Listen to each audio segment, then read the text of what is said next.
So let's take a lovely breath together, everyone.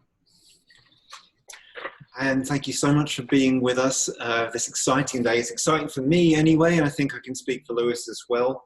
A day that we have been looking towards for, gosh, at least a couple of months, or if we're counting since last year, getting on for a year or so. A day that we're looking at as a gateway. And I'll say what I mean by that. Everyone that's on this call has probably been interested in metaphysics long enough to have been doing something active around, let's say, the 10-10-10 and the 11-11-11, the 12-12-12, going back some years. And I remember looking at those days. I'm just gonna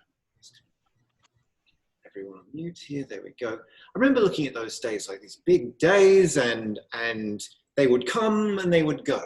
And it was all, of course, building up to, for me, the 12-21-12, which I was not one of the people that was wondering, are we all still going to be alive on the planet come the 22nd? I was not in that group.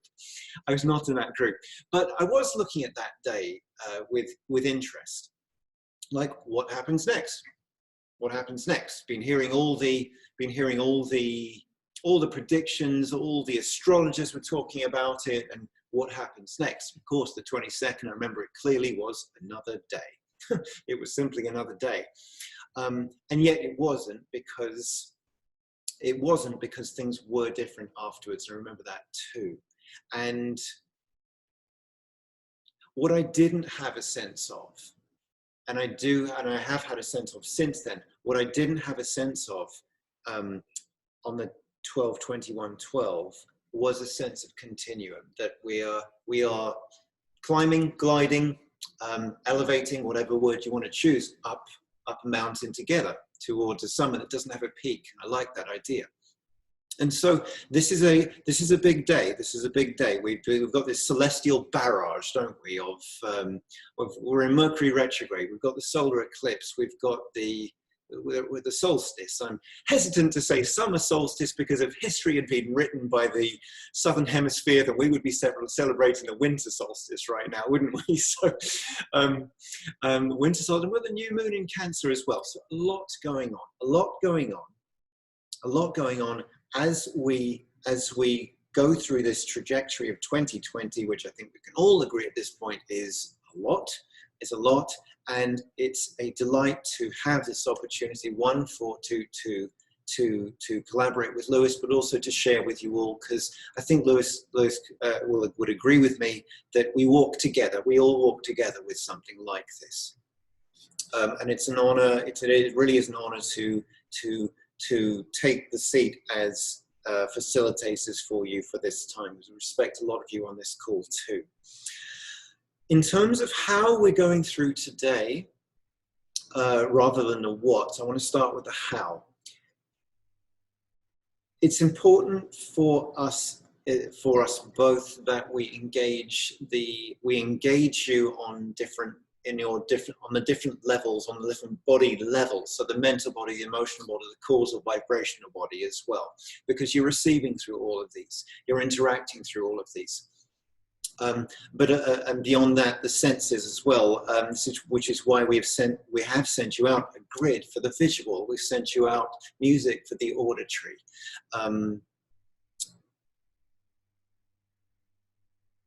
We've sent the prayer out as well to engage and support you to align or connect with whatever that part of you that lights up the most is. We're not making it a laborious clinical thing. Could have done that. Could have suggested scents and oils and light and so on, but one can get a little clinical with it. But in terms, that's the how. We want to, I think you would agree with me that the greatest purpose of spirituality in these times is wholeness, is integration, is we connecting to these beautiful things, yes, but also having it expressed through the body into your life, whatever that might be, however, whatever you might be doing. So in terms of the what, I shall hand over to Louis in just a moment. He's going to be speaking about the nature of the summer solstice, yes, this one, but also the summer solstice in general. because it is always a powerful time. He's going to be talking about the next few months coming as well. And in general, or forgive me, Louis, in specific terms, because you tend to get specific, I like it. In specific terms, the challenge and the opportunity of this year and a little bit of what we've got coming. Of course, we're going to take some time for questions and answers after that, because I'm sure you'll have them for him. And we'll take a little break. We'll take a little break after that, as we always like to. And the reason is we don't want to overload you. What's the point in overloading you with this stuff? So I want to give you a little break after that. When we come back, I'll be leading you through a Merkabah meditation, and then there's going to be a channel transmission, which I'm pretty interested to see what's going to happen. I think it's going to be pretty powerful. So enough yakking from me. Louis, I'm gonna spotlight you here, and please go for it, my friend. All right. Thank you, Joshua. One more request for you, though, brother. Yeah. Please open us up with a nice prayer. Oh, yes. Thank you.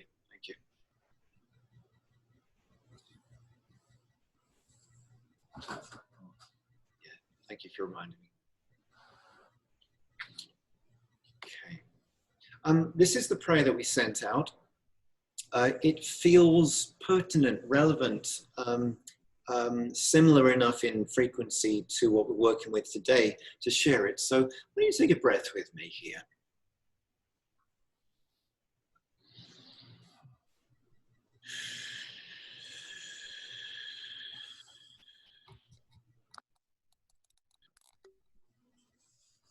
The light is given. All hail the coming of a new dawn. Into the hearts of the sleepers is poured the balm of divine love, that they might awaken to a new age of connectedness, compassion and wonder. Into the hearts of the seekers is poured the gift of divine wisdom, that they might perceive beyond the realm of reason and seek no more, for finders shall they be. Into the hearts of the servants is poured the power of divine will, that they might bend the iron of human mind and heart into wheels of light, to lift souls unto the throne of glory. Unto you all are given the keys to the kingdom, 12 keys, 9 planets, 12 gates, 9 tests, 12 gifts, 9 opportunities. Know you the way, walk ye in it, and then beyond it. Be free, and in that freedom lift others into understanding, love, and light. The door stands open. Answer the call and fulfill your reason for being. The door stands open. Welcome the way showers for the new era with great rejoicing, for the teachers are returning to earth. The door is open. Guard ye the way with faith, resolve, diligence, and focus on the right, the true, the good. May the will of the Father, Mother, God unfold for all their children on earth. And so it is. And so it is, and so it is. We welcome your hearts to be full, your minds to be open, your higher selves to be present.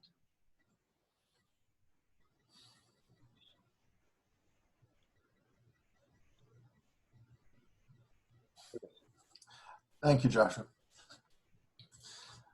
That prayer that he just read was something that I found seemingly by accident as I was looking for something else that my wife had directed me to in connection to this event.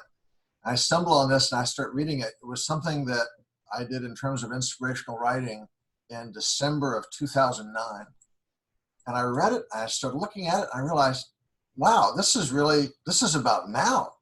So they encouraged me to clean it up a little bit and share it. So I invite you to work with it as you're led to do. It is a way to really connect to the larger portal of expanded opportunities, awareness, connections to all these different aspects of the spiritual reality that we're just beginning to see more and more in this realm. Okay, so let's dive into some ideas, some information.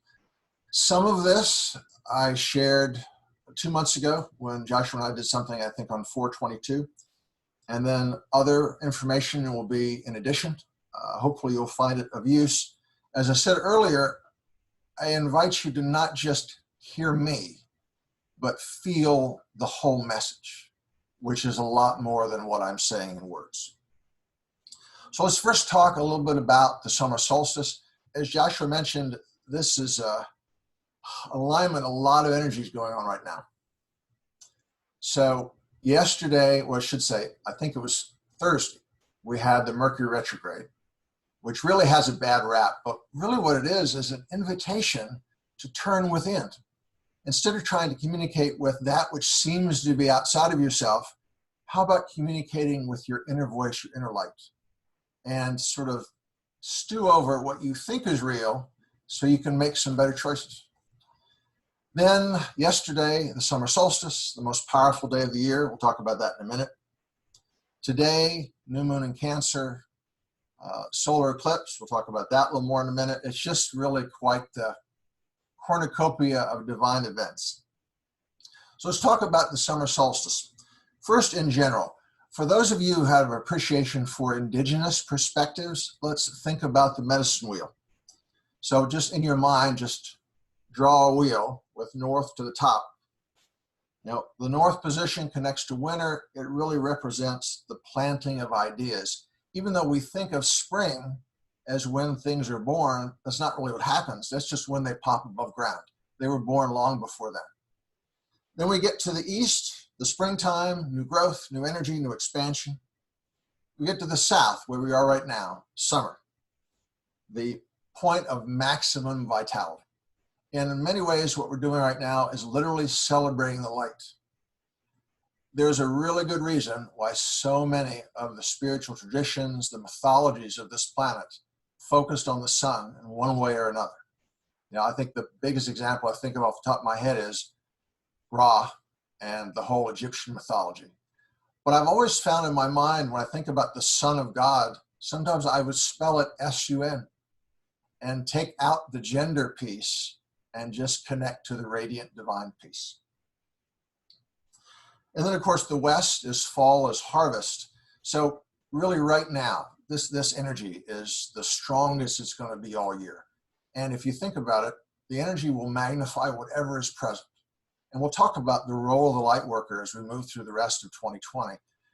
We have a tremendous opportunity to connect to the highest and best within ourselves, to affirm that within others, and really lift it into active manifestation. Now, specific to right now, this particular summer solstice, again, we talked about that new moon, that solar eclipse. The solar eclipse is 10 times as powerful as a normal lunation. According to one of my astrologer friends, the impact is for months. This is quite a powerful surge of energy. Now, I will remind you what I talked about back in, I guess, 2 months ago, in April. So what is an eclipse from an astronomical perspective? You have the Earth, you have the moon, in between the Earth and the sun. So symbolically, if the Earth is now, and the moon is past, and the sun is future, you literally have the past showing up and disrupting the flow. That disruption is not a negative thing. It gives us an opportunity to reconnect with the elements in our past, our subconscious, individual, and collective, that could use some revision, could use some healing, could use some updating. If you think about what's happening on the world stage right now with so many things surfacing that have been slumbering for a long time, and now they're given a face and a voice and an expression, sometimes violently so. There's so much more of that going on that isn't necessarily making the evening news. So let's talk a little bit about 2020. Specifically, let's start with right now. So in addition to everything I've already described, we have a Jupiter and Pluto conjunction. Now remember that Jupiter is all about expansion. It's the biggest planet in our solar system. Tends to be very benevolent, and yet that expansive force will magnify everything present. Pluto, if you remember, is the god of the underworld, Greek, Roman mythology. And so think about this as a time for death and rebirth. Pluto is known as the great revealer because that which is hidden has to be surfaced. And isn't that what we're seeing all around the world? Now let's get to the most important thing probably some of you are interested in. Between the last time Joshua and I did an event and now, I was given a lot of information about what the masters have referred to as the Crucible. That is the 3-month period between right now, the summer solstice, and the full equinox, which is on September 20th. And just as a sort of advance idea, Joshua and I will be doing something else on the full equinox as well. So what is a crucible? Well, let's start with just a good old-fashioned definition. 2 definitions in the dictionary I pulled up. A ceramic or metal container in which metals or other substances can be melted or subject to very high temperatures. Okay, let's try definition 2. A situation of severe trial in which different elements interact, leading to the creation of something new. Now that sounds like a pretty good definition or expression of where we are. So specifically, what is this crucible? The masters have said that this is quite literally a real-time alchemical fire. It is a time of purification. It's a time where we have the opportunity, individually and collectively, to distill and express that which is the purest within us, mentally, emotionally, physically, and to identify and transmute everything less than that. So all of our fears, all of our anxieties, all our regrets, all the issues that we carry around like 20 bags, those all have the opportunity in a particularly intense way to be surfaced, to be understood, to be healed, to be transformed. It really is an opportunity for humanity to become more aware of the hidden depths that form our foundation. I remember back in psych class in undergraduate, they talked about human consciousness being like an iceberg, and most of it was below the surface. Now, what we think of as ourselves is such a teeny tiny percentage of what we really are, and yet those subconscious patterns drive us in a sort of a reactive mode all the time, and they shape reality, at least our experience of it. Now, what do we need to know about this crucible? And more importantly, what can we do individually and collectively to get through it as peacefully as possible? And also do what we can to support humanity in the same way. So here's what I was told. The degree to which the trauma we connect to at a non-physical subconscious level is dealt with. One end of the continuum would be harmoniously, we process, we forgive, we release, we allow, we flow. All the way to the other end of the continuum, a bit more trauma and drama. It's really contingent on the consciousness of the people on the planet, how they handle these things individually and collectively. But of course, that's always true. So when they said that, it's like, yeah, and?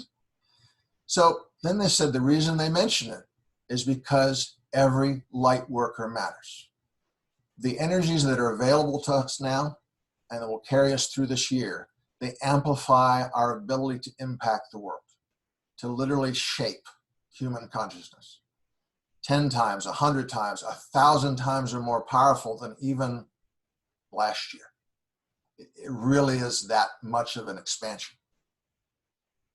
So we're invited to remember that we're part of the divine hologram. We're part of the human collective.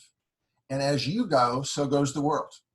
So the more that we connect to peace, the more we connect to light, the more we connect to calm, and I'll give you some thoughts about how to do that in a minute, the more we're able to support the whole world moving in the direction that takes us out of the Piscean age, a very water emotional time, into Aquarian, which is more air of age, should say a age of air, there we go, and really lets us connect to divine ideas, the first and foremost of which is an understanding of ourselves as divine beings in a way that we haven't had day to day so far. So what are some things that we can actually do to help us during this time? First off, we can trust in the light within and the divine order that we're part of, even when everything we see on the news seems to be contrary to that. We can allow ourselves to be instruments for that divine light, love, the virtues, grace, hope, all the things that will help us to flow through us to all the people that we connect to. And remember, it's not just people you talk to, it's people you hold in consciousness, because we're all connected to each other, this massive divine tapestry. One of the big things that I was told to remind everybody of and remind myself of, take the time to call in the light. Call to the angels, call to the masters, whatever it is you do from your perspective on spirituality, religious practice, whatever it is you do to call in the light on behalf of others, do that. Do it regularly. Every time you read something in the newspaper, every time you hear something on the radio, every time you see something on TV that disturbs you, recognize that as you heal the reflection of that within yourself, you help the outer manifestation. So take the time, even if it's 10 seconds, to invoke the light, invoke the blessings, invoke the help of heaven on behalf of whatever it is you were looking at. Remember to flow in the moment with whatever comes to you. Because seemingly, we can't control what comes to us, even though what comes to us is based on what we set out before. But what we can do is be in the now and react as lovingly as possible. And finally, just remember that we're all lighthouses and shine with the highest and best that we understand. Now recognize that our outer ego doesn't have much of a clue about how we are divine beings in form. So sometimes that just means at the level of intention, being willing to share a frequency of hope, of grace with others. All right, before I go any further, questions, comments about anything. Joshua, did you have anything you wanted to add into that? Does anybody have any questions about this whole crucible period? I will unmute everyone in a second, but I do want to make sure, because you mentioned some beautiful things there in terms of managing the process going forwards, our own process going forwards, and I just want to make sure we touch on that at the end, because we're talking about a lot today, and that's very valuable what you've said there. So let me just unmute everyone. Everyone is unmuted, and if you wanted to ask Louis something or have something clarified, just speak now.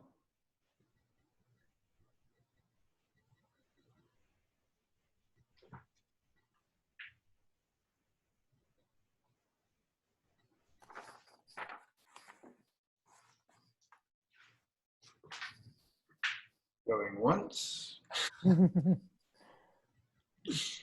Well, I'll ask a question. Yeah. So I really like the image of the crucible being an alchemical process.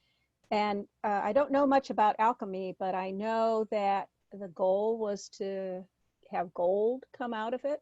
So is there some part of this process where we recognize when we've come to at least nuggets of what we were trying to transform? Yeah, I think I can give you some things to keep in mind. Remember that alchemy, even though in the popular world they think of turning lead into gold, that was never the actual intent of alchemy. Alchemy was always about the transmutation of energy in terms of the transmutation of consciousness. So if lead is fear, then love is gold. Now, it's not quite that simple. There's a lot more to gold than just love, but I think you get my point. So if you can imagine this crucible as being a time when we have the opportunity with a lot of heavenly support to become conscious of those lead ingots within us, however they're going to be expressed, and literally, lovingly, without any judgment of ourselves or others, toss them in our own personal crucible. And with the flame of truth, with the flame of freedom, with the flame of purity and hope, transmute that into something better. So keeping some of my psychology ideas in mind, how do you know that you quote unquote succeeded? Well, a real easy way to know is for those things that at some point had invoked fear in you, or anxiety, or depression, or whatever negative energy it might have brought forth, if you get to neutral, or you get to gratitude, or you get to patience, or your first thought when somebody pushes a button is instead of being triggered, you lift them into the light, guess what? You've been creating gold. And that's the simplest way. I mean, the old saying goes, by your fruits you shall know them. Well, I changed that phrase just a little bit. By your fruits will you know yourself.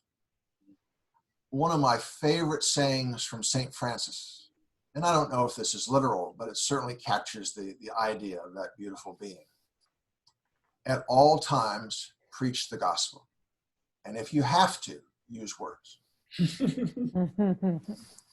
that help?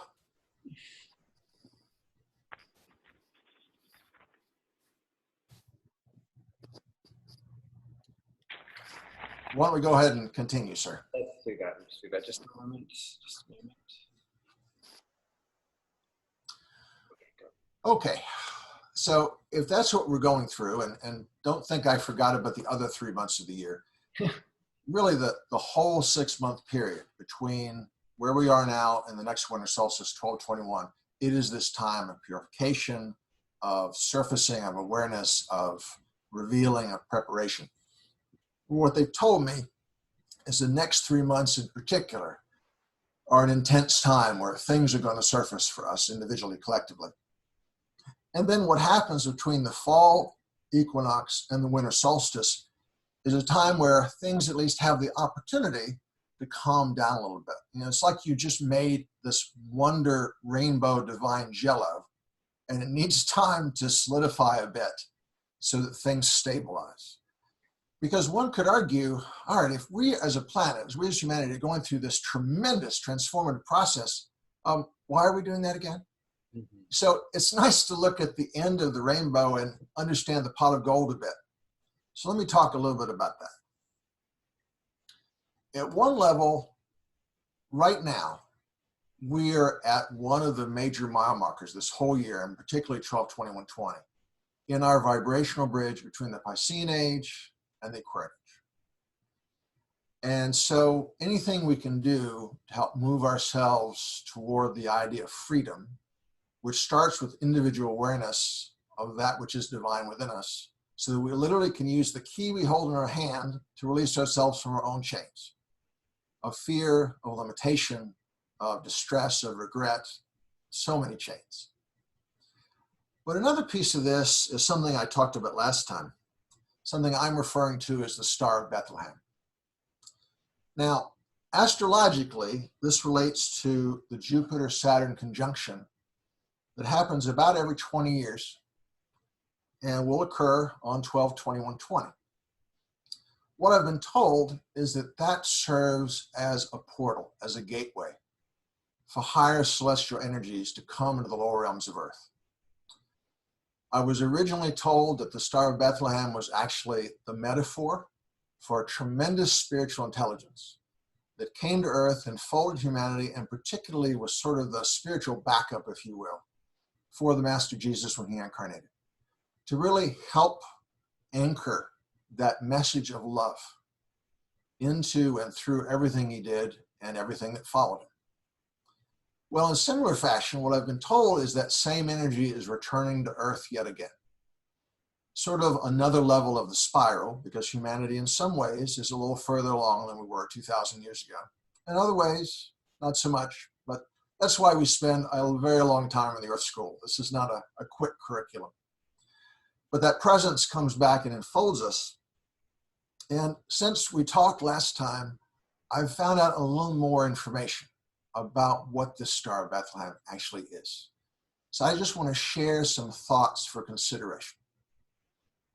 This is all subject to other information coming in, but at least what I've got so far is pretty inspiring for me. So imagine that the Earth is just one school for incarnated souls that dances throughout this galaxy. And that as we think of ascended masters as sort of the staff of the College of the Earth, so too there are larger universities far beyond this planet that have their celestial staff, have their professors, have their headmasters, if you will. So imagine that at a certain point in the evolution of a planet, in this case Earth, when humanity is ready for more, we're given more support.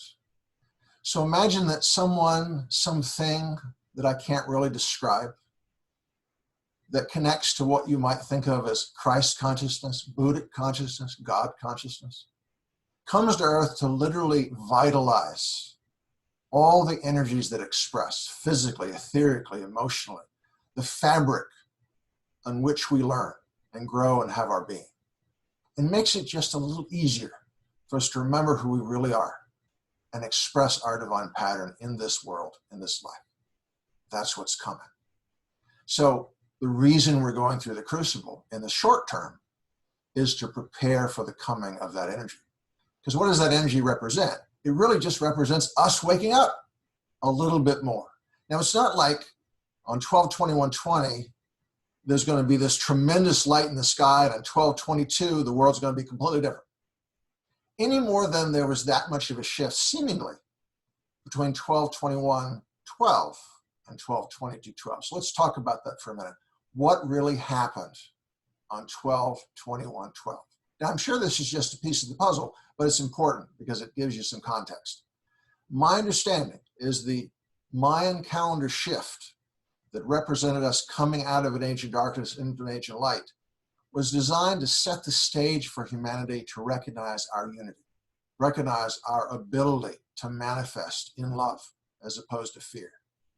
What was really happening is Gaia as a living platform on which we live and move. It was Gaia that was shifting. 12/21/12 was more about Gaia than about us, even though as our foundation, she's setting the stage for us, because without her, obviously, we wouldn't be here.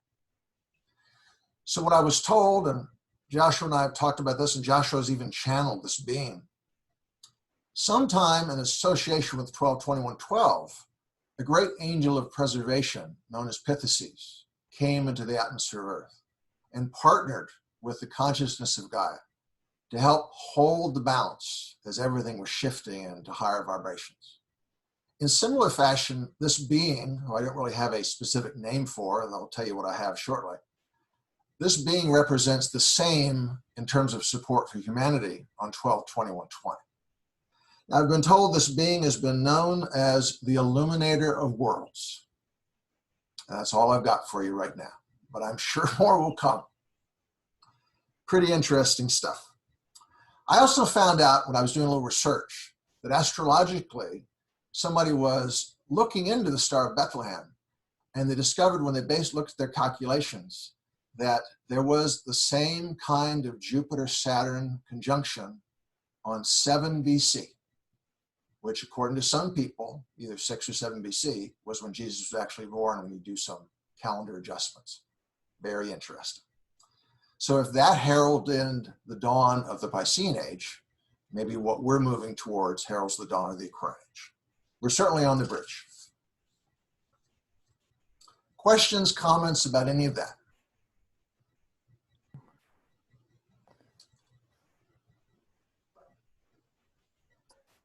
You said the illuminator of what? The Illuminator of Worlds. Worlds, okay. Thank you. You're very welcome. Such a funny sentence to say, isn't it? The Illuminator of Worlds. Is that all? Yeah. All? Well, actually, I'm being led to share something personal, and I apologize that I cannot convey in words what this really meant to me, but I'll share what I can. I invite you to tune into your third eye and get the subtext that's behind the words. So a couple of days ago, I was having a conversation with one of the people on this call, and we got to talking about the Star of Bethlehem. And as will sometimes happen with me, as I'm talking to somebody about this metaphysical stuff that I really enjoy, I'm sort of connected to something beyond myself and get carried off. And sometimes that has great humorous effect with respect to other people. Maybe not so much with me, but I'm told it's very entertaining. So at the time, it's as if I was standing on a hill, looking at a distant horizon. And far away, just so far away, I almost would think it was my imagination if something didn't tell me, no, there's something really there. I saw this just bright point of light. And I knew it was heading my way. Well, I'm starting to figure out this is sort of symbology representing the Star of Bethlehem. But then something happened that really just sort of shook me. It still does, but in a good way. imagine that there is a meteor, and yet it's more like a star coming towards you. And it's just a presence of power that just, I can't even begin to describe. But in front of it, preceding it, like a host of heralds, was 100,000, 1,000,000, 10 million angels, creating this huge, just look, half sphere of force that precede the coming of this living star. And they were all singing. And what I could feel was the choir, the combined energy of literally the host of heaven preceding the illuminator of worlds. I've just said, gives me chills as I'm sitting here talking about it. That's what I got to see just for a few seconds. And I know I'm not doing it justice, and I'm sure there'll be a lot more, but it just does give me tremendous hope, because that light is the light within us. There is no difference. If you remember last time when the Great One came to speak, I think it was Archangel Jophiel, he said, we see you as us. We are that light. And we're invited during the Crucible to connect to it, to express it, and to represent humanity. Because where one goes, all go. All right, inspirational segment stopped. But I had time, I looked at the clock and says, I could share that. And I invite you to tune into that image, because this is not my imagination. I know there's medication for this kind of thing. I'm not on it right now. I just invite you to tune into the idea, to the image, because it's there, it's real. But of course, as the masters told us when Joshua and I had a conversation with them last week, I love it. So I describe all this. Well, I hadn't had the experience at the time. I'm talking to them and I'm thanking them for everything that's coming and all the help they're giving. And they look at me and they said, just very, very calmly, very sort of almost like a English satirist that just deliver it completely deadpan. There's a lot of work to do between now and then. It's like, So, in other words, focus on where you are right now. Worry about the celestial light show later. Let's get through the Crucible. All right. Now, one of the things we talked about back in April is that we wanted to have, I guess we talked about it, or maybe we just advertised it. We wanted to make this call certainly some information, but we really wanted it to be part of a spiritual activation. Now, what the heck are we talking about? So imagine that our bodies, physical, etheric, emotional, mental, spiritual, and of course there's a lot more than that, but just keeps it simple, are all echoes of each other. And the further we get into matter, the further removed we are from that spiritual light, brilliance, awareness, wonder that one would connect with divine consciousness, with magic. So what if we were able to bring more of that energy down into the cells, the molecules, the atoms, and electrons that we work with every day as we walk around the planet? That's the intent of the spiritual activation. That's what Joshua was asked to write some special music about, which he did, and it's gorgeous. That's what I was asked to build a special grid for, and we'll talk about handout 3 shortly. That's the grid. It actually is right now alive and active up in the spiritual sanctuary above my head, kind of. We'll talk about that. I invite you to find the handout. It should be labeled handout 2. That basically is the Merkabah. Let's talk about this a little bit. Everything I'm sharing with you right now is some mental fuel for the activation process, but more importantly, is to give you some place to start. If you are inspired to research this for yourself, incorporate it into your own spiritual practice, incorporate it into your efforts as a light worker to literally help humanity save itself. Because that's exactly what we're doing. Hey, Louis, I'm going to try and share the screen on that image, okay? Okay. Bear with me. Let's see if this works. There we go. Are you seeing that? I can see it. Super. Awesome. I just to say, because I found some fascinating images pertaining to the Merkabah and what it does, where it goes, and so on.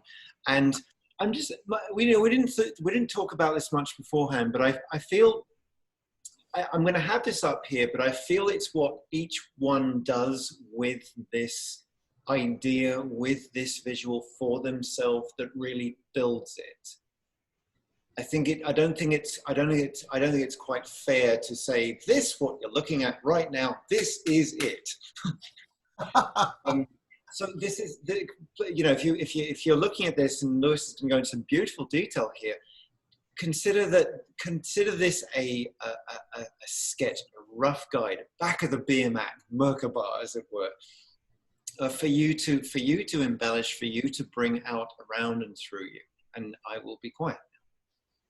Well, that's a really good point, Joshua. I mean, if you think about it, and this was something I was told so many years ago, it's as if God gives to humanity the diamond of truth. And each facet of that diamond is one of the amazing spiritual traditions, beautiful religions that has been manifested on the planet. Often with some teacher, some spiritual being who incarnated at its core.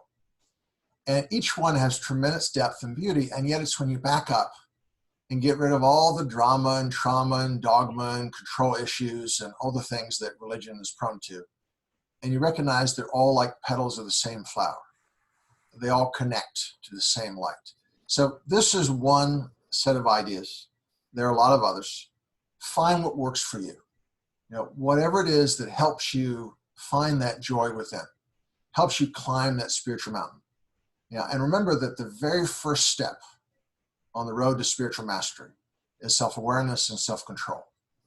Not in the rigid ego sense, but in the awareness that we have higher options and we choose to take them. We choose to be patient when we could have been impatient. We choose to be loving when we could have been judgmental and afraid, et cetera, et cetera. So let's talk about the Merkabah a little bit, because this is a frame of reference for what Joshua's going to do. So I'm going to assume for a minute you don't know much about this. Let me just give you just a little bit of background. So from my vantage point, when you look at a Star of David, even though it certainly is a connection with Judaism and Kabbalist thought, that kind of thing, it is really a 2D representation of a 3D Merkabah. What is Merkabah? 3 words, Merkabah. Mer, light. Ka, spirit. Ba, body. Very much Egyptian words, Egyptian ideas. In Hebrew, Merkabah means chariot. In the Bible, in Ezekiel, they talk about the throne chariot of God, carrying God through the heavens. You can think about the Merkabah as a vibrational vehicle, if you will, that is our bridge between different levels of consciousness.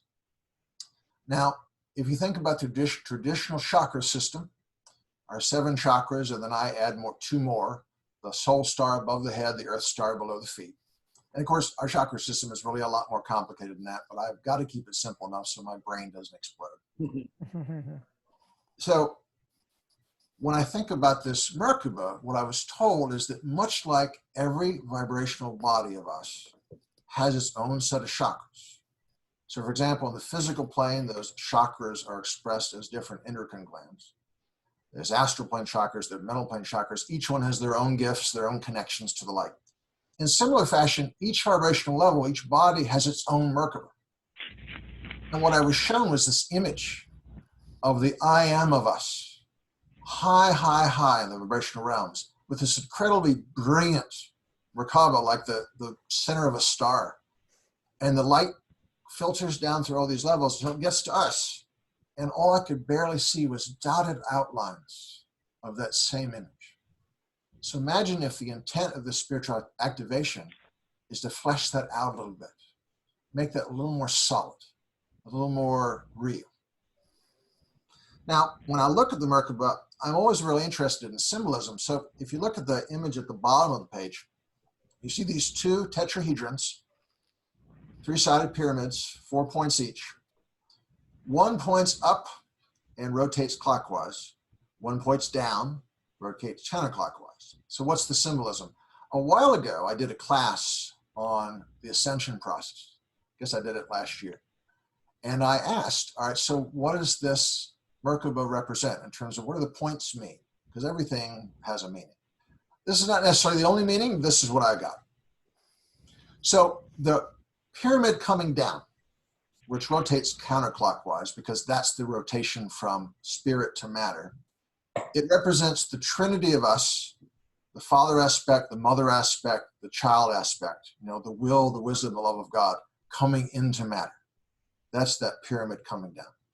At the same time, we're in the process of evolving, of awakening, of manifesting the light within. So we're also the triangle, the pyramid going up. And that's the mental, the physical, the emotional aspects of us being lifted into spirit. And the Merkabah represents the balanced expression of both. So that in that balance, we have full awareness of both aspects of ourselves, from where we're coming to where we're going. And so I know that maybe is a little more esoteric than you'd like, but it's a frame of reference to consider.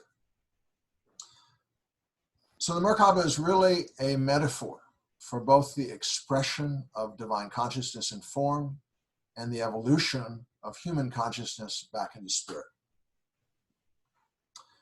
Keep that in mind as we go through this spiritual activation process, which I'm told, interesting. All right. So one of the angels that is sort of enfolding everybody on this call, and will be working with us for a while, is beloved Archangel Gabriel. Archangel Gabriel is the archangel of purity, hope, of beauty, of joy. It's also the energy angel that works most closely with what has been characterized as the ascension flame, which is another fourth reactivity. What I'm told is that everyone on this call right now, for the next week, for 7 days, an angel from Gabriel's legions will be assigned to work with each of us. I invite you to make the most of that. And all you do is at the level of intent, level of imagination, call for that angel to enfold you, to bless you, to work with you, and be open to whatever it will give you. That's going to be a pretty powerful assistance for us. And the reason I'm told what's being given is because we need some support integrating what's about to come. Because this spiritual activation is going to be pretty intense. A lot of us has been preparing for this for a while. Okay, so the last piece of this puzzle before I turn this back over to you, Joshua, or maybe turn it over to you as a prelude to our little break. Look at handout 3, the picture of that grid. And maybe you can pull that up if possible. So I'll leave it to you to read the text underneath the picture, but I'll just sort of give you the cliff notes. So this was the grid that I was inspired to build after I was asked to build a grid in preparation for this particular class. So at the bottom, you can see some bright lights. What you can't see so clearly is around those lights in this copper tray are many, many, many beautiful polished amethyst stones. What I'm told is the amethyst stones represent humanity. If the violet light, the violet flame, is really the symbol, the metaphor for transmutation, this alchemical process of lead into gold, then we as the light workers are a few, sort of in the midst of the many, and we have the opportunity to facilitate this process. At the same time, you see this really big black obsidian sphere. As you can imagine, all these higher frequencies require a lot of grounding. So it's a reminder that we're not just invited, we're requested to ground regularly. We'll talk a little bit more about that at the very end of this call. The crystal at the top is a very large, multiple terminated smoky quartz celestial. So those of you who work with crystals at all, the smoky quartz piece is all about grounding, protection, and yet it's quartz. So it's very programmable. It connects to multidimensional consciousness. Because it's celestial, it's just particularly good at connecting to the angelic realm. So as I knew we were going to be working with a lot of angels, this just seems to be a really good sort of control console. Mm-hmm. And what you can do to help yourself work with this grid of the activation is just imagine a beam from your heart goes right into the center of that crystal at the top. Now, you can see the crystals around it in the sand. You see what you can't see. There's 6 spheres there. Well, that creates that 2D Merkabah. And that's charged with the same energy that we'll be working with. So the intent of this grid is just, once again, to create something in the physical realm that represents an expression, an anchoring, an integration, a grounding of the frequencies that will help us with our activation process. Questions, comments about anything connected to either the Merkabah or, I hear it pronounced so many times, so forgive me if I go back and forth between tomato and tomato, or the grid.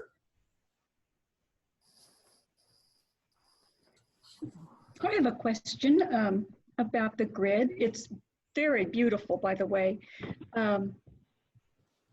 When you went to create that, did you see a picture of it in your mind of how it was to be, or how did it come to you? Sometimes I get things in an iterative fashion. They'll give me a piece of the puzzle and it moves forward. But most of the time it's like they hand me a blueprint and they say, here, this is the ark, go build it. It's like, okay, yes. And what I find, and my wife comments on this all the time, I tend to very easily find whatever I need. Either I discover I already had it, or it just shows up. Mm-hmm. But generally what happens is I'm given the pattern, given the template, and more importantly, I'm giving the intent. And then I find the symbols, the stones, the geometries that weave everything together. And the beauty of this, and you probably notice the same thing if you do any work with crystals, intent is the key. There's so many crystals that can do so many things if they're just asked too politely. But in this case, I tried to pick the ones that would help us the most. And as you can tell, I have a lot of fun with this. I am a spiritual engineer at heart. I had a question. Yes, ma'am. Can angels come through a scent or a smell? Recently, I've been anticipating the arrival of this brooch. I kind of collect antique brooches, and I got this brooch in the mail yesterday, and it's very simple. It's got a pearl and it's malachite. But I walked into so I was, open this, and I walked into my another room of my apartment, and I had this very, very strong sense of a very sweet, pleasant smell. And I thought, well, perhaps maybe there was a spirit traveling with this brooch, which was my first thought. But I thought, but I got a lot of goosebumps, and I thought, well, maybe there was a guide or something trying to contact me. I didn't know what to make of it. It was very unusual. There was nothing in my home that would have caused this very intense smell. I think I can speak to that in a very general way, but I'll also be very brief about it because that kind of goes beyond the context of this conversation. In general, a divine presence can express through any of the modalities of energy that we connect to the 5 senses. Just like there's always a parallel between light and sound, there are also parallels in the realms of smell. So like, for example, I've had experiences with the love of Mother Mary, and I will smell roses, and you can read the literature of metaphysicians and mystics and saints all around the world, and you'll smell sandalwood or whatever. But yes, that's kind of thing can definitely happen. Exactly what it is, I have no clue off the top of my head. I do get the impression that if you will, in a quiet space, be open to whatever that's bringing to you in terms of a message, you'll get some guidance. Just remember to always ask that everything be filtered through your own I am presence, your own higher self. Then you can just sort of explore with a little bit of peace. Mm-hmm. Right. Thank you so much. You're welcome. Louis, a question about the activation that you were talking about. You said that the legions isn't the right word, but the word isn't coming at the moment, of Archangel Gabriel each one of us would be working with an angel this week. Yes. And you said that they were supporting us with this spiritual activation that is coming. I guess my question is, I think you've talked about 2 activations. You've talked about the one that's happening with this call, and then you've talked about the major event in December. Right. Which one were you referring to? Okay, in terms of Gabriel and the 7 days, that represents what we're doing tonight. Right. Okay. Thank you. And just for a larger context, this was the image I was given yesterday. So imagine that you are a very sleek, gorgeous, incredibly impressive looking rocket ship. And you've been stored at the bottom of the ocean. And now it's time to prep for launch. So you are slowly rising up from the depths. And that represents where we are right now. We are literally coming upwards through the emotional, quote unquote, stuff, which is both positive and not so much. And yet it's all treasure in terms of experience for the soul. And our ship is rising and rising and rising. When we get to the other end of the crucible, theoretically, we will have reached the surface of the ocean. And at that point, we start pre-launch sequences. Because when we get to 12, 21, 20, 3, 2, 1, go. And yet even that is just the beginning. This has always been very frustrating to me at the ego level. And at the soul level, I laugh and laugh. We spend lifetimes, ages, climbing a spiritual mountain. We learn so much. We overcome so much. We get to the top. We're so excited.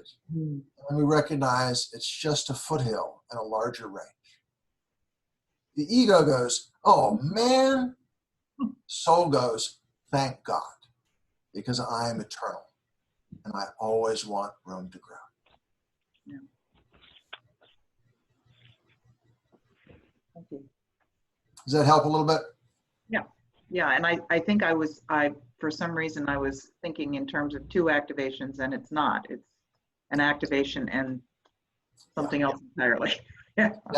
Think of this one as sort of priming the pump, helping you move through the water.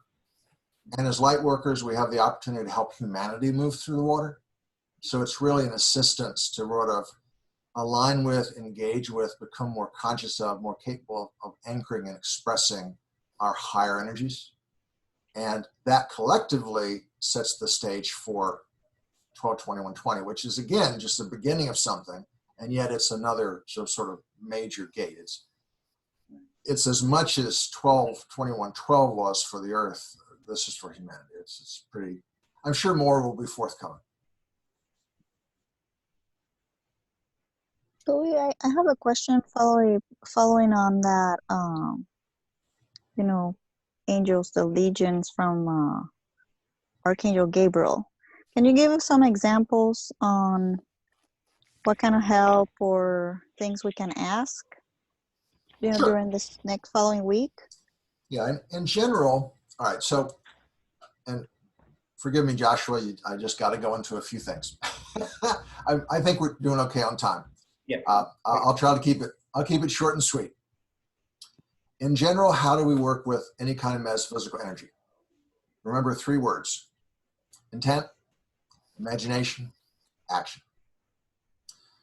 What you intend matters. It shapes everything. Your imagination is your cosmic drawing board, your blueprint creation. Your feelings sort of flesh out that blueprint and help it to manifest. Action is what you do in pursuit of that manifestation. Saying a prayer, going to visit a friend, getting a reading a book, can be 1,000 different things. So in this context, you get this activation today. Whoever's going to come and talk to us, I'm sure will give us a broader frame of reference for what the heck is going on. We know that Gabriel is going to make an angel of the 4th ray, purity, hope, available to us.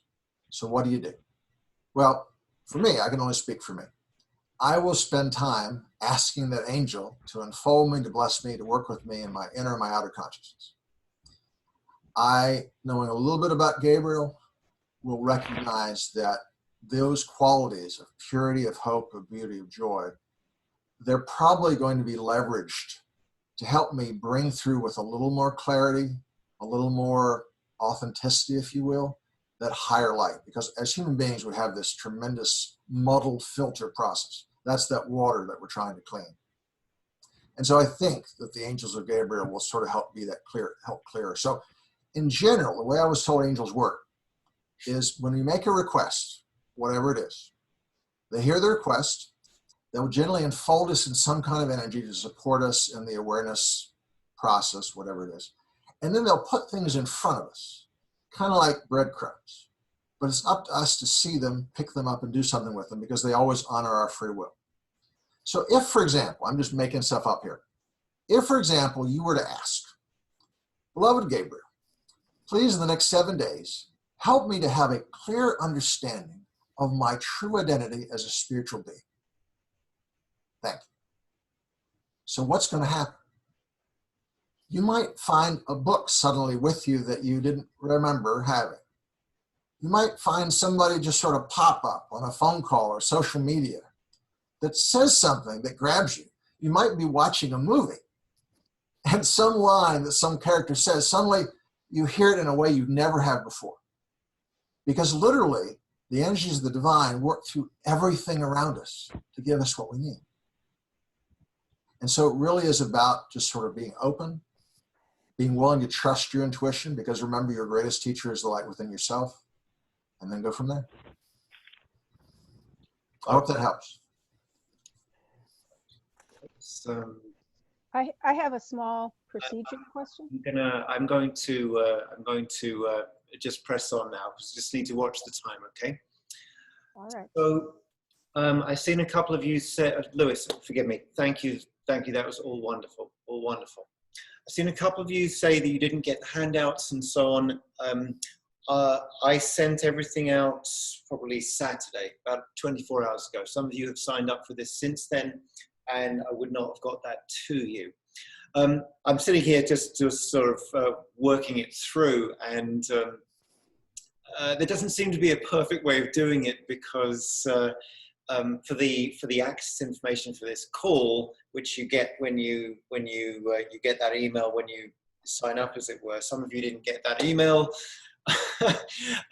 Some of you didn't get this information. So I think Lewis and I are going to work out another way of doing that following today. But when I send out the recording tonight or in the morning, I will send out everything you've seen today, including the music. Just going on to touching on the grid that Lewis made. I don't know if you want to start this yet, Lewis, but Lewis makes grids for people, and I'm just gonna respect a boundary when I say that. I don't know if Lewis is ready quite to get into that yet, but Lewis does make grids for people. And there was something I needed a great deal of support with a few years ago. He made a grid for me, and it all worked out fine, is the Cliff Notes version of that. So I'm just opening the door for some point in the future there, Lewis. Thank you. Fair? Yes, fair. Right. Okay. I'm going to have us take a little break now. I'm going to have us take a break because we do want you to imbibe and ingest a lot of everything ideally, what's been said in the last hour or so, before we just plow on. So, if you need to get a drink, you need to get a glass of water, go outside, take a breath, go to the bathroom. Let's take 5 minutes now. Okay, let's take 5 minutes now, and I'm just going to pause recording. Okay, let's take another breath again. And there was a request that was made of both of us just over a week ago. We asked to speak to or whoever wanted to come through to share with us about this and so on. And one of the things they asked of us both is that we at least touch on the human experience of this as being personal. And there we go. And I'm going to do that now, and I'm not going to do it for long. I'm not going to take a long time over this, but I want to honor the request that's made and so on. Because Louis has just shared so much there. It's beautiful. I'm, seeing the comments people are writing, I can feel it. I love it. It's beautiful. Love thinking about these things. We're going to do a lovely meditation. I know the channeling is going to come through after that. It's going to be very powerful as well. And let's remember, we're people. We're walking through an experience that we really don't have an experience of. We don't have a sense of what's coming. And yet, frustratingly enough, we do have a sense of what's coming. It's a very bizarre paradox there.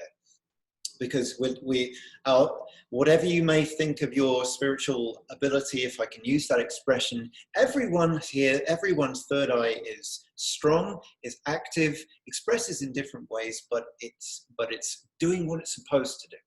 And so we have a spidey sense, okay, of what's coming ahead, and then we have our own present experience of the right here and the right now. I will speak for myself and say, the last, 3-4 years have been well, very fascinating, very interesting, but also have contained plenty of its own turbulence and changes and minor and major upheavals, as it were. The last week has been a tough week to be in one's body. I have found that. I'm saying this because I don't think I'm the only one listening right now that feels like that. And if we're going to choose to get together and do things like this, we're and be anchors for higher energy, anchors to connect with and magnify and bring forth this love that's within us, we're going to get things maybe a little earlier than some other people, because that's what we've wanted from our consciousness, and that's what consciousness will do. And so sometimes it will feel like life is a bit too much. Sometimes we'll just be surrounded in this fog of confusion. And where I'm going with this is, I feel like we all go through this, all 30-ish of us go through this, and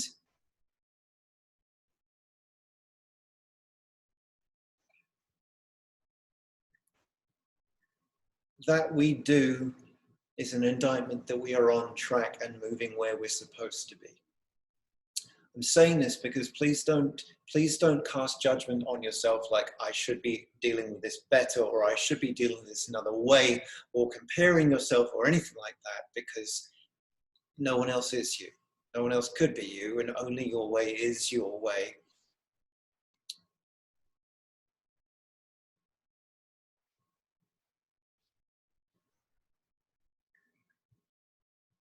I'm just pausing and I'm wondering if I've said what needed to be said.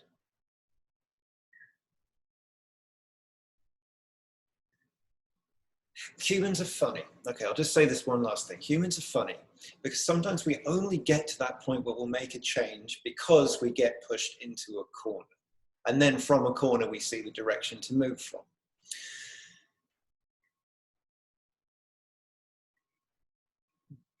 But we need to get pushed quite hard to get there. Now, I hope and look to a point in humanity's state or trajectory where we don't need to get pushed into a corner to change, to make a change or make an adjustment and so on. But that feeling of being pushed into a corner is concerning. It's the word. There is a word. I don't have it. Anyway. I hope you get the gist of what I'm trying to say there. Going kind of off cuff there. Anyway, so to the Merkabah again then. The Merkabah just so you can have this as a visual in your mind, the Merkabah is two triangles superimposed upon each other, one facing upwards and one facing downwards. You've all seen the Star of David before. Consider that the Merkabah is a three-dimensional Star of David.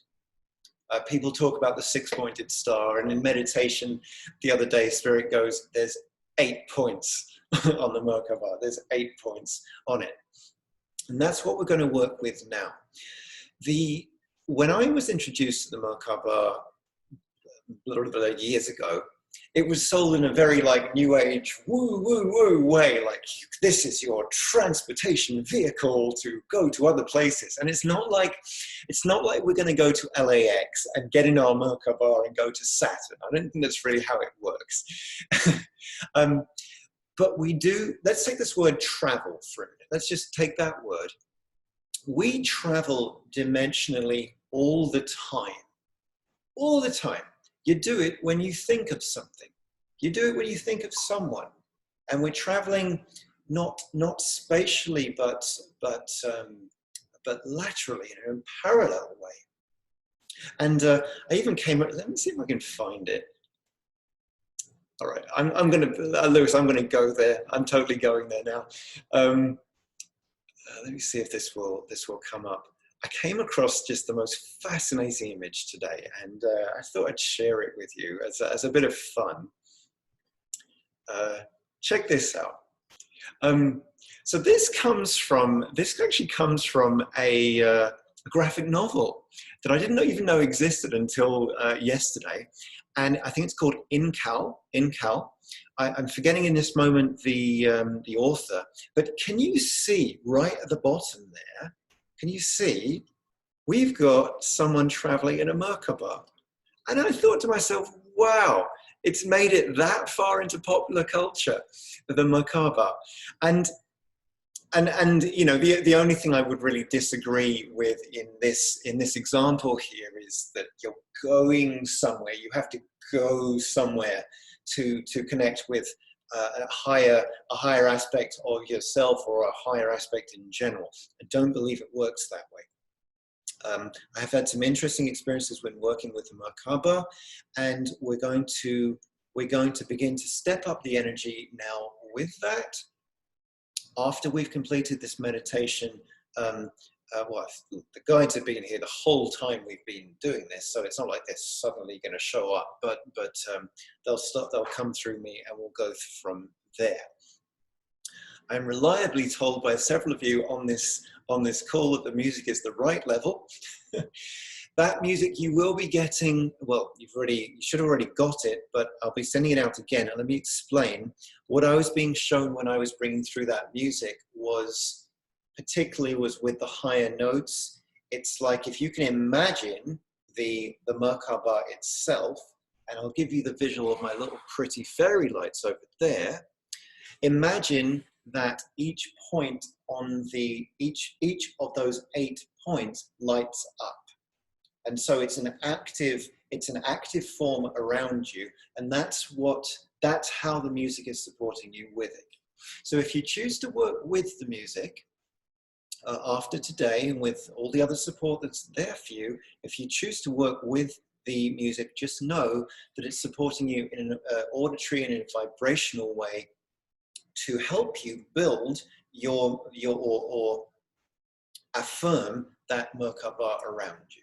Okay, so enough yakking from me. Let's take a breath together, please.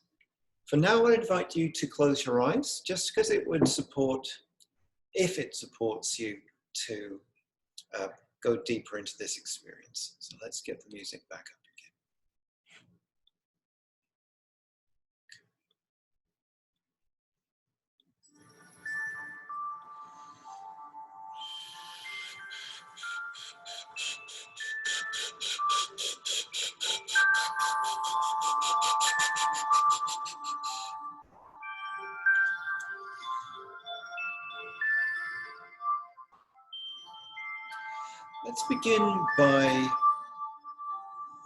Let's begin with the breath in the chest, shall we?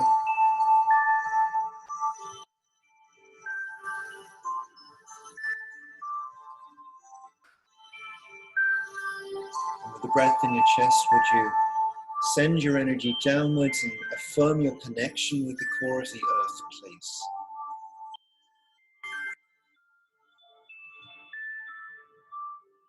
If you see it, you see it. If you think it, you think it. If you feel it, you feel it.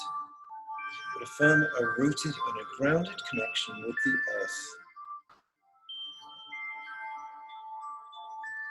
that you may do the inner travel safely. And as you connect with the earth below you, you so connect with the sky above you, be it the sun, be it the great central sun, be it the Christ consciousness grid, whatever is of your choice and calling.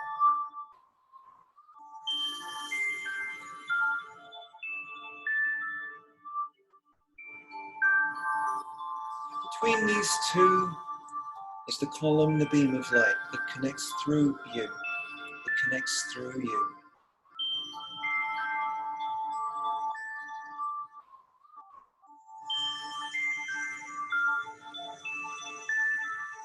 And just breathe for now, if you would.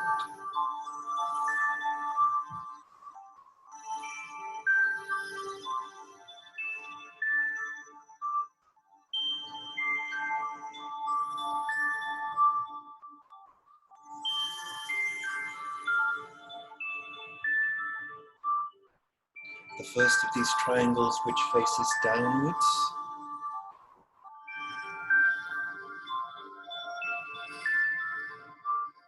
its point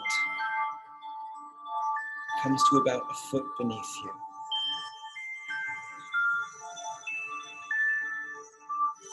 It is a three-sided pyramid. Its base comes to around your chest and shoulders. See it begin to spin in a clockwise direction.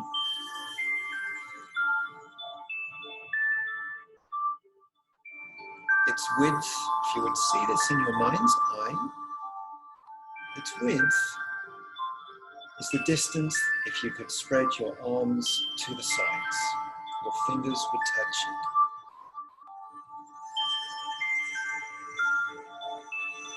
And allow this just to spin clockwise.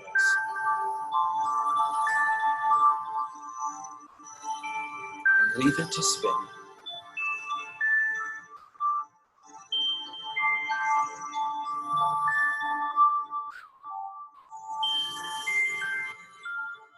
The upwards facing triangle, its point is roughly a foot above your head. Its base comes to just below your knees. A three-sided pyramid as well. And allow this to spin in a counterclockwise direction.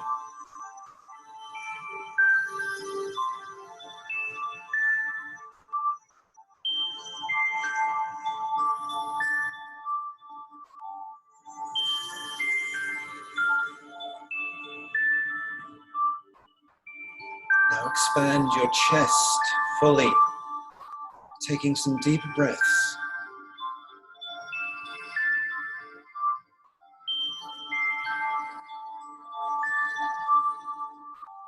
And as your breath and breathing expands and contracts and expands and contracts, so the speed of the revolution of these triangles, these pyramids, increases. Please remember to breathe as they spin faster and faster and faster around you until you do not see them anymore. And it is as if you sit within a sphere.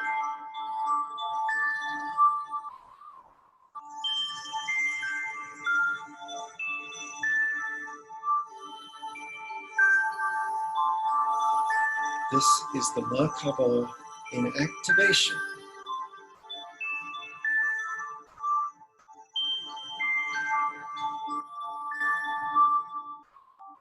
Feel the beam of light that goes from the Father Sky to the Mother Earth through you. in the center of this Merkabah, your Merkabah.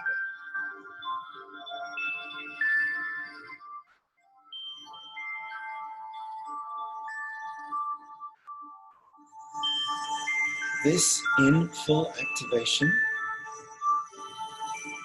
is available and opportune to you at any time, any time. It will deflect harsh energies. It will support aligning you. It will bring you closer every time to your diamond body.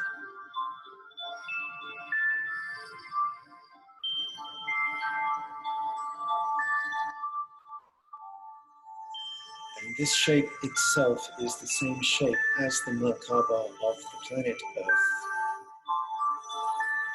It will help and aid and assist and support and guide you to be fluid with her, as her.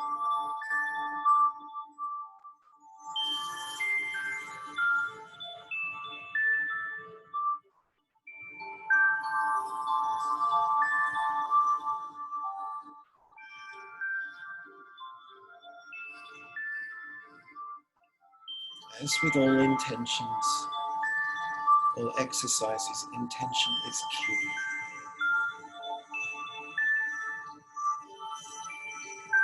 Let the intention be simple. Let the intention be simple.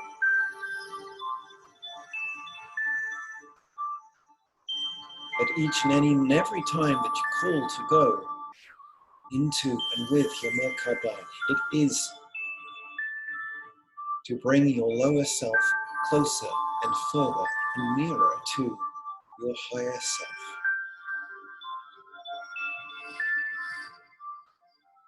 To upgrade and elevate and escalate the lower self into the higher self.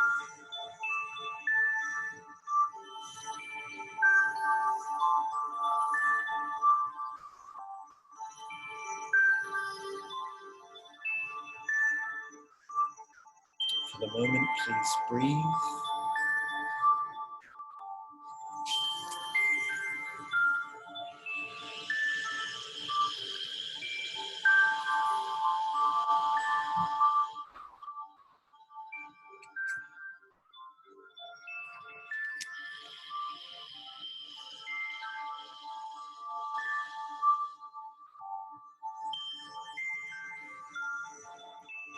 The guides now wish to speak with us, so please allow some moments as I shift my energy to allow them to come through.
Welcome. Welcome, greetings. May we have your eyes, please.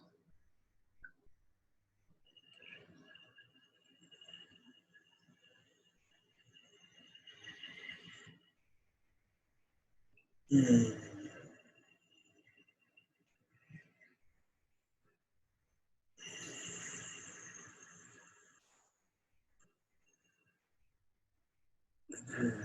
Our appreciation, our adoration to you this day, this night, this auspicious time. We will introduce ourselves to you. We are known as the Association of Worlds. You are indeed familiar with us in heart, in soul, in mind and purpose.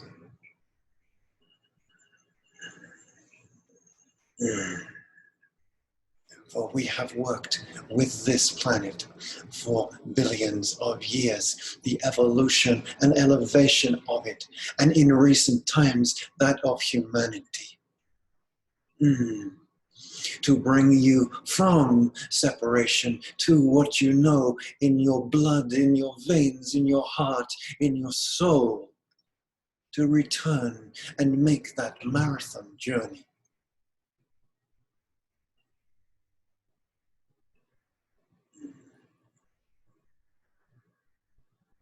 So let us step away from the drama of and in this world for some moments and cast your mind to another drama.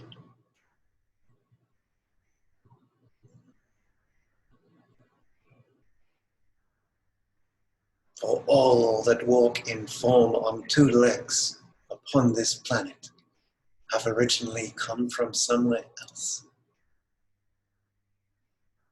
To this great stage of opportunity, of greater understanding, the paradise of the third dimension, believe it or not, that you get to experience every day. And the drama of the Orion and the Pleiades playing out through here, through you all.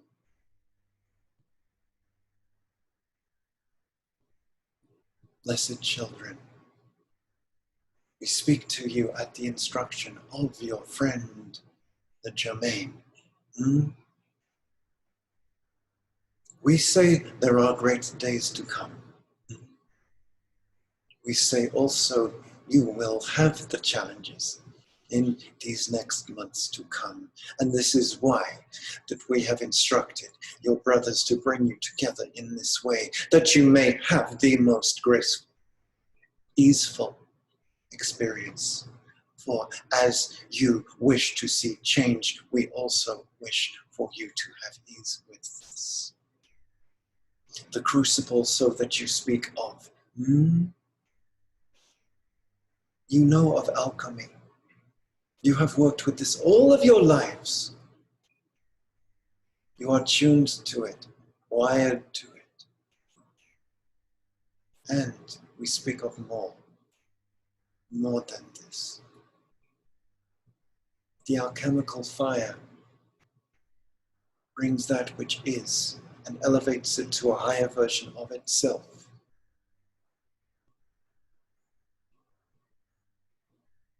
The purification of the fire of the crucible, as you are calling it,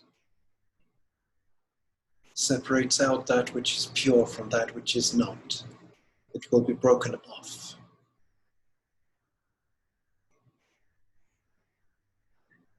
This experience of acceleration you have not experienced before.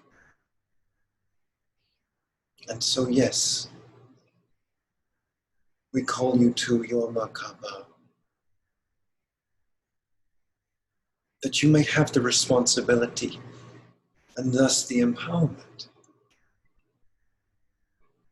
that you, yes, you, and only you, can lead yourself into and out of turbulence, into understanding, towards compassion and service. And it will be you that has done just so. Breathe.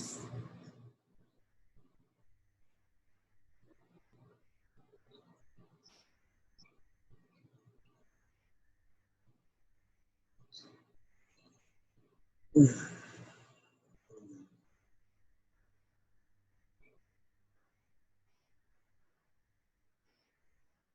do not discount this event at the end of your year in December. Let us share some more with you.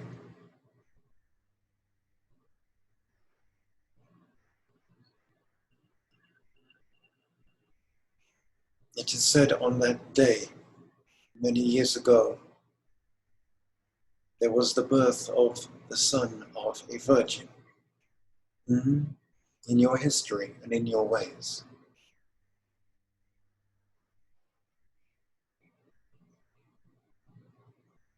The virgin that is spoken of is the Virgoan, the Virgo. The Virgo is the name that is given to your Gaia on the inner planes. And the star brings her forth. There's an elevated aspect of your Gaia coming forth.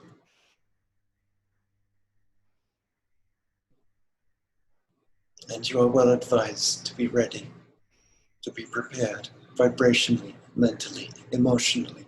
And it shall be. It shall be, children. It shall be. The Virgoan works with your third center, your solar plexus. The solar plexus, your spleen, your liver, where much of the agitation is taking place and is processed and is noticed and is observed. And so, yes, the blessed Gabriel of the fourth ray and the heart center is available to you. In every call and in every thought, the connection between you and this angel is amplified, is fortified. Use it well. Use it well. Oh, ye blessed children, each one of you, all of you, all of you. When your minds and hearts are available to us, to the Galactic Council, to the Council of Nine, to the Masters of Light, to the Devas. When your minds and hearts are open, we can use you. And the blessings that are amplified from you and your divine crystalline structure are amplified 1,000-fold.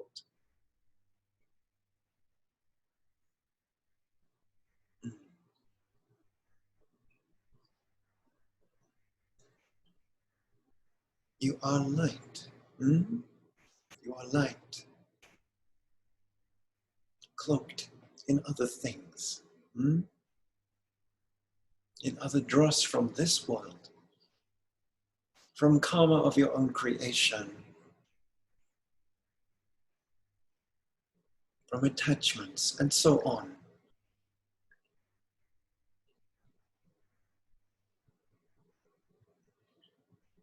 Any and all turbulence, concern, trepidation will be its opposite moving out of you.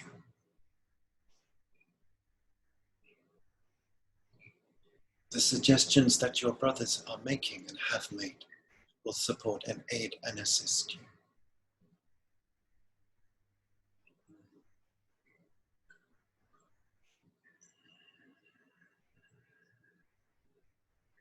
If self-care to you was a nice idea,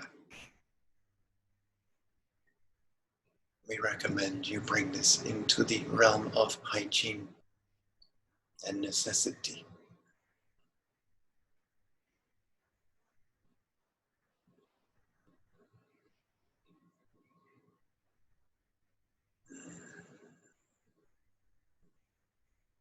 When the Germain spoke with these two, they were given the analogy of athlete and athletes. The athlete being one whose body is used for exertion. The athlete being one that is trained and refined through resistance.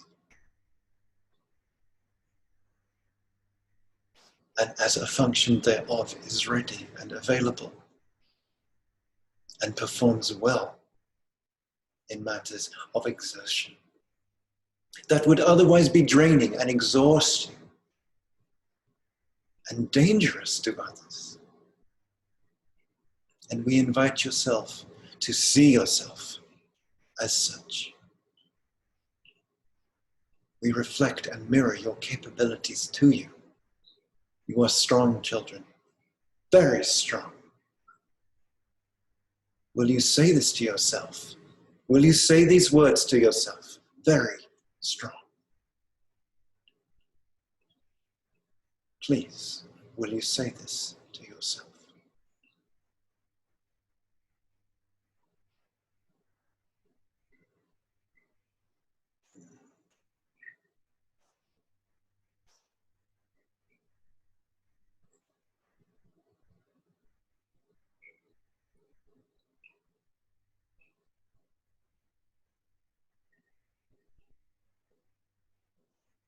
From now through until the fall equinox, we encourage you to attend however you wish to, any occasion, any gathering that elevates and aligns and amplifies your frequency, for it is easier to do with others.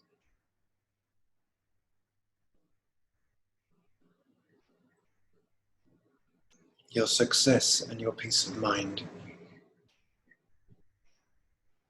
are better aided and assisted when your energy is high.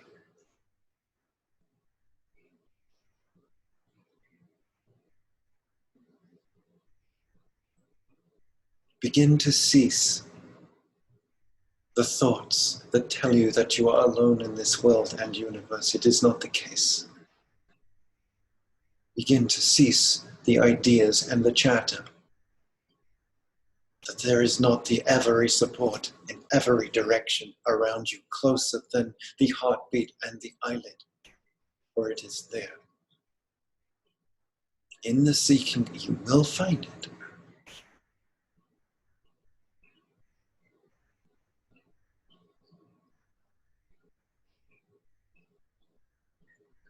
And there is nothing that will stop the free expression of your soul through your body in this lifetime.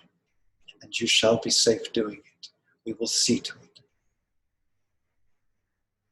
These next months, keep your energy high and clear. When it falls, dust yourself off, pick it up, connect, drink water, exercise, smile. Be grateful to yourself.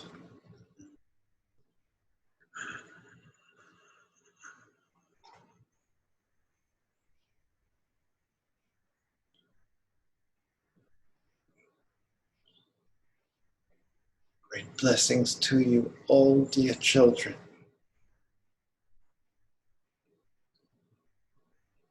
Our devotion to you is promised, is guaranteed. In this way, for now, we say namaste.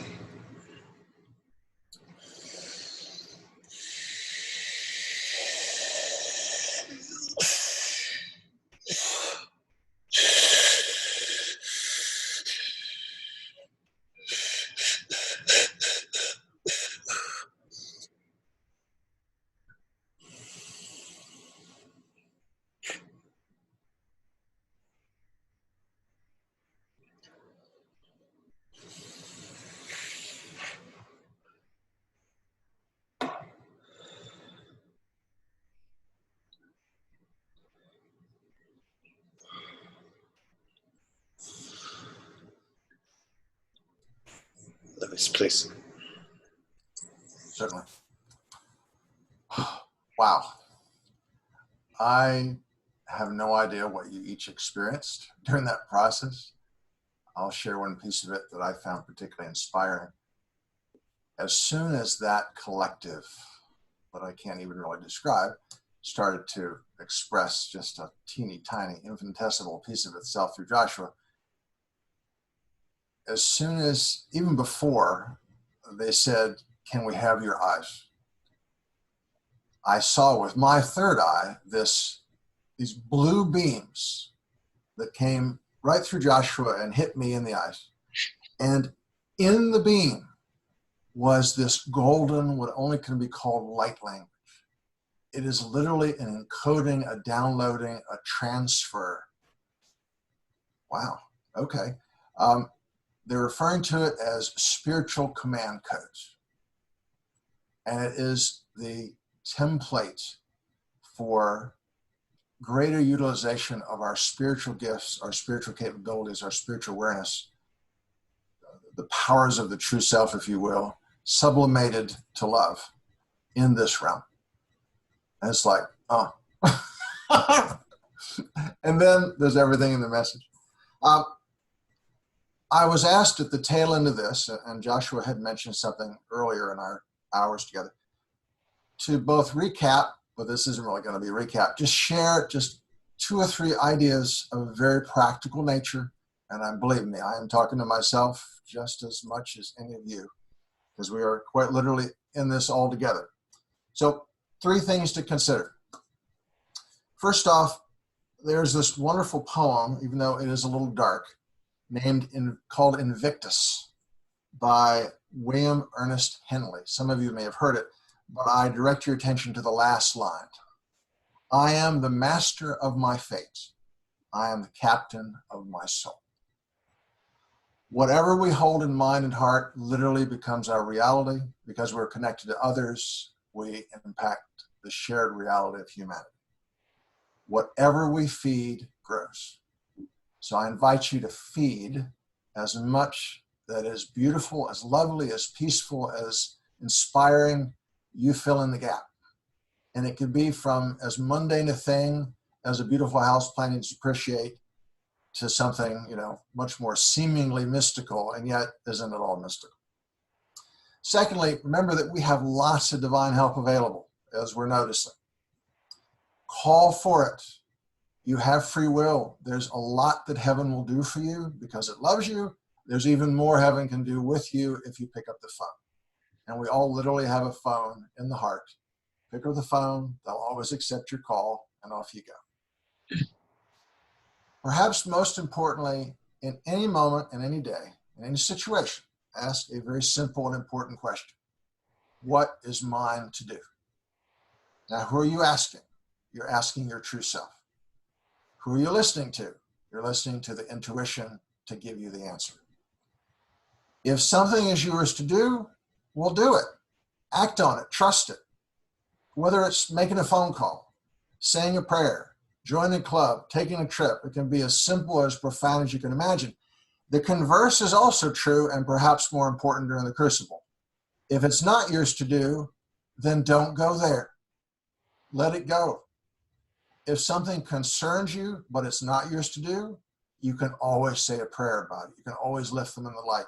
You can always affirm the light already in the midst of them, even if they're totally oblivious to it at the human level. And finally, I just want to thank everyone on this phone call, including all the guides and teachers and all the unseen folks that are around us. This is quite the crew that's gathered here. I want to thank everybody for being a loving, living lighthouse in the world. You have, for the most part, no clue as to just how much brilliance you can bring into this realm. Even more so when you intend to do so, on purpose, in love and joy and simplicity in the moment. That Merkabah is incredibly powerful. Everything you consider to be heaven is already right here. It's just a question of us perceiving. That's it.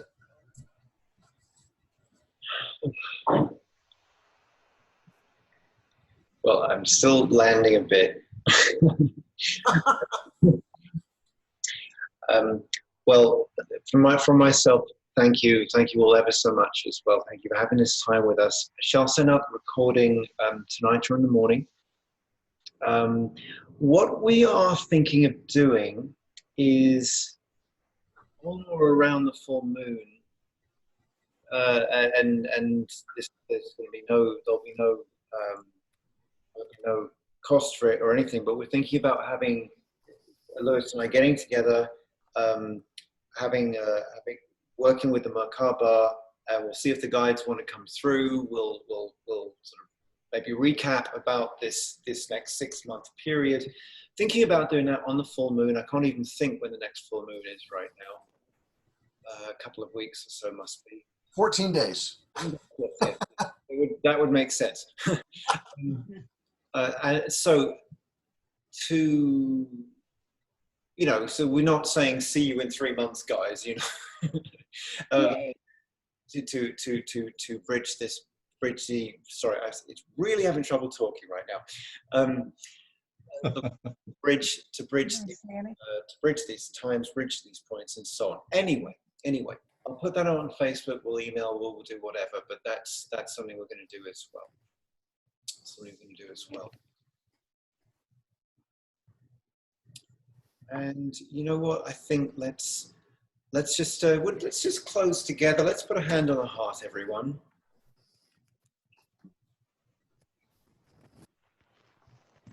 And yes, I want to thank all of the incredible angels, guides, so many that are so fascinated with us and care about us so much. Thank all of them. And we thank each one on this call, each person that's going to listen to this as well in the future. Thank you. Thank you for standing with us, standing with each other. To the presence of Mother, Father, God, Goddess, within, without, for now and always. We say thank you. Thank you.